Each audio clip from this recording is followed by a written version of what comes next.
So with the huge news about Ryback getting sent home or requesting to be taken off TV over a contract dispute, the question is Ryback in the right or is Ryback in the wrong? And I'm going to dive into that one, and I'm going to openly tell you from the very beginning. I see a lot of this in terms of YouTube and MCNs and things like this, and getting paid what you're worth. And as an independent contractor, I have no idea what it's like to make Ryback kind of money. I have no idea what it's like to tour the country nationally and train and give your work, eat, sleep, and tears, to a company like the WWE. I don't. So this video, for a lot of people that are complaining about this or making, videos on this topic, we can't necessarily say what's right or what's wrong. Do I believe wrestlers should be paid exactly equal in the WWE? No. A guy like John Cena should not be paid the same as Ryback.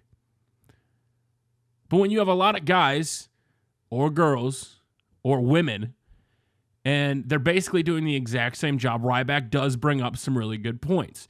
Wrestling is predetermined. If you sign with a company and or maybe you don't know, and maybe it's through fault of their own for not having the character, charisma, or something to get themselves over, or maybe the company's not putting them in positions to get over, you really have to ask yourself, is he wrong when it comes to pay? If wrestlers that weren't in the main event, like let's say they had tiers, where they're like, all right, you are, we love you as a talent, you're going to get paid this much.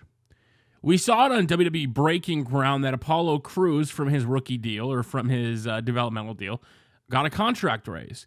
WWE went out of their way to highlight that on Breaking Ground, saying, they teased it as possibly getting fired, and no, we're giving you a raise. And this is what I bring this to MCNs, where MCNs, for YouTube especially, they're not going to come to you and say, hey, we want to offer you more money. They just don't. You usually have to fight for it when it comes to percentage of revenue share or what you can get out of them. And there's a certain thing where you can make a star yourself, like Zack Ryder. You don't need the WWE. You can go outside your way on a YouTube show that eventually gets you over. Same thing with YouTubers. You don't need your network to necessarily get yourself over, but it definitely could make it a hell of a lot easier, giving you that exposure. Now, can you make money on your own in the WWE if it's not a WWE paycheck? Well, no, because WWE oftentimes limits the projects, and that's one of the things he said. He's had different projects that they won't let him do, or magazine covers, or things he's had to turn down. Unless it's a WWE Studios movie, chances are you're not going to work outside of the company. Now, people are going to think that Ryback is jaded or Ryback is completely in the wrong here, because of the money disparity, and here's the truth. Wrestlers are never going to get paid the same. His argument does make a lot of sense in certain points. But when you honestly think about it, you're never in a perfect world going to pay guys like John Cena the same as you would guys like Kalisto, Ryback, Heath Slater, etc. It's a business. The money you bring into a company is what they're going to determine your value and how much you are worth. But to his point, when it comes to predetermined superstars, determining who's going to go out there and get those losses all the time, who's going to get those wins all the time, that should be considered in compensation. Now, nobody signs a deal thinking, okay, I'm going to be a jobber, I'm not going to get over, I'm going to be the guy on Monday Night Raw that's constantly losing. Nobody goes into the WWE, or hopefully with that aspect or that mindset. But if you get Bergen into that position, the common response is just be grateful. You're in the WWE. Why do you need to get paid the same? Yeah, sure, you're the one shining the guy's boots and you're the one that's making him look great, but should you be getting paid more or less? Now, the big thing that Ryback does bring up is with the merchandise sales. If everybody was paid equally or close to equally, let's say, if you are on Raw every single week, maybe you get paid X amount. If you're one of the people that goes in between NXT, maybe you make that amount. Maybe you kind of have a set base scale, and then you have the more TV appearances you're on, maybe you get paid that way. I think a lot of people would more prefer guaranteed money, so even if they're, getting kept off TV, it benefits them. As much as we complain about, some superstars never getting a push or not getting money, the question is there's a lot of superstars that aren't getting used by the company that are getting paid to not wrestle or work with the company. You look at JTG, they had him on the payroll for how long, sitting back in catering until they finally cut him.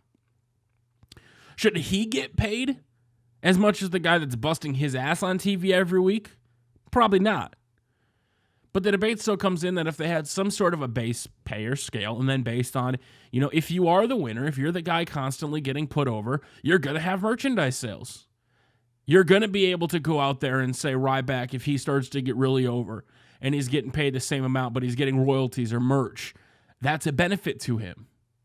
But the guy that helped put him over to make, say, some big turn happened and the crowd ate that shirt up, should that person that was a part of putting him over not benefit from that?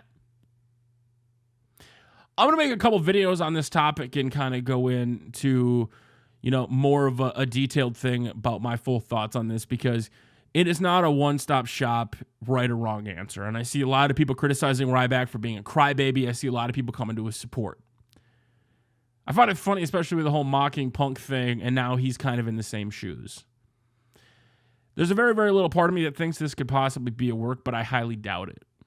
If Ryback is done with the company, I applaud him for speaking up.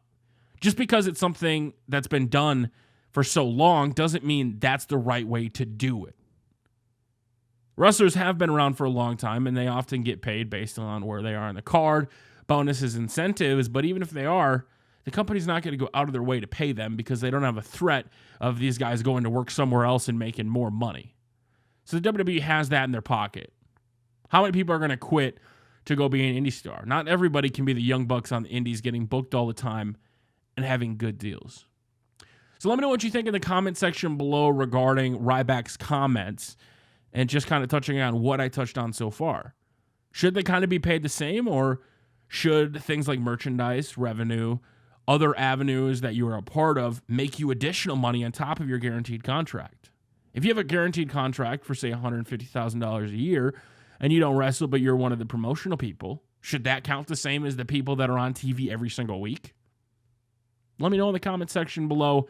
We'll be back soon to talk about this topic more.